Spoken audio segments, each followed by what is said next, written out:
இந்த பகுதியில் இருக்கக்கூடிய ரூபகலா சசிதர் இந்த பகுதி மக்கள் விரட்டி அடிக்கப்பட வேண்டும்.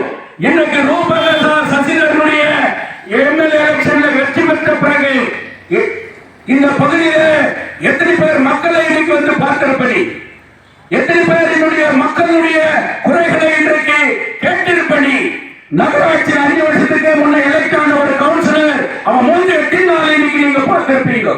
அவன் எங்க போனா இதை கேட்கறதுக்கு உங்களுக்கு இல்லை. ஆனா திருப்பி அப்படிப்பட்ட ஒரு சூழ்நிலையை உருவாக்கக்கூடிய ஒரு நிலைகளை நீங்கள் இங்கே சென்று கொண்டிருக்கிறீர்கள். மீண்டும் சொல்லுகின்றேன், நகர சபையில் தங்கவயலினுடைய மக்களுக்காக, தங்கவயலுடைய மக்களை குரல்களை ஒலிக்கக்கூடிய ஒரு பிரதிநிதி வெற்றி பெற்று செல்லவில்லை என்று சொன்னார்.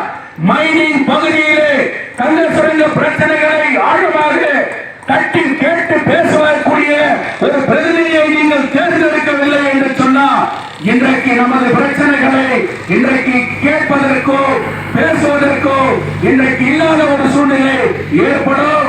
அதனால்தான் இந்திய கம்யூனிஸ்ட் கட்சி இந்த பகுதியிலே, இந்த பகுதி மக்களுக்காகவே, இந்த பகுதி மக்கள் மத்தியிலே தன்னுடைய சிறு பிள்ளை காலத்தில் இருந்து வாழ்ந்து மறைந்த பல்வேறு போராட்டங்களுக்கு தலைமையேற்ற மிகப்பெரிய அமரர் தோழர் கே மாரி அவர்களுடைய மகன் ரணதேவ் அவர்களை இந்த பகுதியிலே நாங்கள் நகராட்சி மன்ற வேட்பாளராக நிறுத்துவோம்.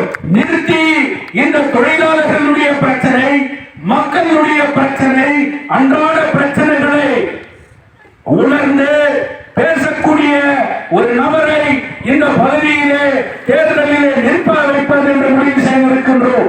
அந்த விதத்தில் இந்திய கம்யூனிஸ்ட் கட்சிக்கு ஒரு பாரம்பரியம் உண்டு. இந்திய கம்யூனிஸ்ட் கட்சி இன்றைக்கு மக்கள் நலனிலே இன்றைக்கு முன்னெடுத்து செல்லுகின்றது. தங்கவயலில் இருக்கக்கூடிய முக்கியமான அரசியல் கட்சிகளை கூட்டணி அமைத்து ஒரு கூட்டணியின் அடிப்படையிலே தொழிலாளர் பகுதிகளில் இருக்கக்கூடிய 16 வார்டுகளையோ இந்த தங்க சுரங்க உரிமைகளை பேசுகின்ற, தட்டி கேட்கக்கூடிய அந்த கூட்டணி வேட்பாளராக இந்த ரணதேவ் அவர்களை இந்திய கம்யூனிஸ்ட் கட்சியின் சார்பாக இந்த பகுதியிலே நாங்கள் நிறுத்துவோம். இலவசங்களுக்கு அடிமையாகாதீர்கள், போய் புரட்டிற்கு அடிமையாகாதவர்கள், போலீஸ்காரனுக்கு என்ன வேலை, போலீஸ் இன்ஸ்பெக்டருக்கு என்ன வேலை, சூப்பரிண்டென்டென்ட்க்கு என்ன வேலை, சர்க்கிள் இன்ஸ்பெக்டருக்கு என்ன வேலை? இந்த மக்களுடைய பிரச்சனைகளுக்காக அவர் போராடுவாரா? சுகாதார பிரச்சனைகளுக்காக அவர் போராடுவாரா? குடிநீருக்காக அவர் போராடுவாரா? காக்கி துணியை போட்டு எஸ்பியை கூட்டு வர்றது, சிஐஏ கூட்டு வர்றது, எஸ்ஐஏ கூட்டு வர்றது, இதெல்லாம் இந்த ஊரு தங்கவயல்ல அதெல்லாம் நடக்கிறது இல்லை. மைசூர் மைன்ஸ்ல எந்த காக்கி துணியை பார்த்து எவனும் பயப்படுறது இல்லை. அப்படிப்பட்ட ஒரு சூழ்நிலை இந்த பகுதியில கிடையாது.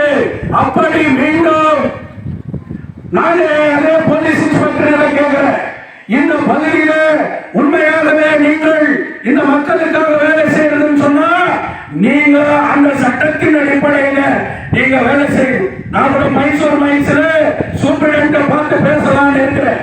இன்னைக்கு யாரோ ஒருத்தர் வளர்க்கறதுக்காக, யாரோ இலவசங்களை கொடுத்து முன்ன போறதுக்காக நீங்க போலீஸ் துணியை போட்டு நீ ஏன் இந்த பகுதியில போய் இன்னைக்கு இப்படிப்பட்ட விளம்பரங்களுக்கு நீங்க வேலை செய்கிறீர்கள் என்று இன்றைக்கு நான் கேட்பேன். அதை தொடர்ந்து அவர்கள் செய்வார்களே ஆனால் ஓம் மினிஸ்டருக்கு லெட்டர் எழுதி இப்படிப்பட்ட போலீஸ் அதிகாரிகள் இந்த பகுதியிலே செயல்படுகிறார்கள் என்பதை கூட நான் ஆட்சியாளர்களிடமே செல்லுவேன். நான் என்ன கேட்கிறேன்னா, மக்களுக்காக நீ வேலை செய், மக்கள் மத்தியில் இறங்கி போராட்டம் பண்ணு, மக்களை திரட்டு. குப்பை வரலையா நகராட்சியை முற்றுகை செய், குடிநீர் வரலையா நகராட்சி இன்னைக்கு முற்றுகை செய், எம்எல்ஏ இன்னைக்கு வேலை செய்யலையா எம்எல்ஏ இன்னைக்கு கட்டி கேட்கிற வேலை செய்.